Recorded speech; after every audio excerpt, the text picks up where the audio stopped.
Mis asi on karja immuunsus? Miks seda vaja on ja kuidas seda saavutada?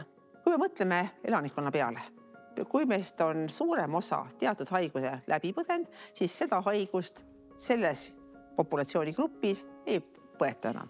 Samamoodi, kui meil on vaktsineeritud teatud hulk inimesi, siis see haigustekitaja, mis võib-olla kuskil tiirleb siin ringi, tuuakse lennukiga kuskil, keegi käis reisimas, aga ta ei suuda leida seda immuniseerimata inimest. Ehk et me hoiame ära nakkumise väga tõsistesse haigustesse olukorras, kus seda haigust maailmas leidub, aga meil on kõik vaktsineeritud ja meil need inimesed ei saa haigust. Ehk et näiteks laste halvatus, mis tõesti Euroopas on enamasti likvideeritud, tal on maailmas looduslikud kolded. Me reisime palju, me tahaks minna võib-olla Indiasse, kus seda võib tuua, võib-olla mõnda Aafrika riiki.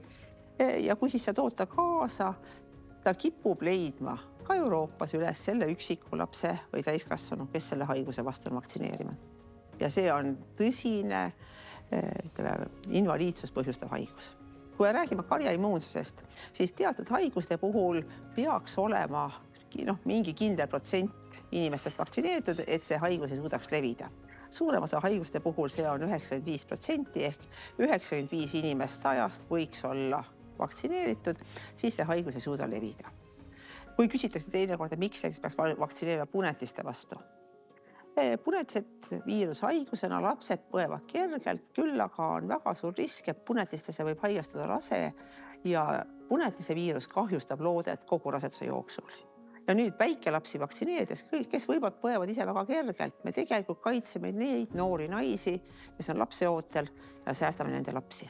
Aga miks peab ikkagi vaktsineerima, kui tihti ka vaktsineeritud inimesed haigestuvad ja kannavad haigust edasi omakorda? Ükski vaktsiin ei anna 100% garantiid. Küll aga praegu me teame, et see vaktsiin välditavuse protsent on suhteliselt 100 lähedal. Ka need, kes nüüd tõesti haigestuvad pärast vaktsineerimist, põevad haigust kergemini, nad ei satu haiglaravile, neil ei teki tõsiseid tüsistusi. Nii et me tegelikult säästame neid inimesi nende põdemisel, kui nad on vaktsineeritud. Rohkem infot vaktsineerimise kohta leiab Tervisekassa veebilehelt vaktsineeri.ee.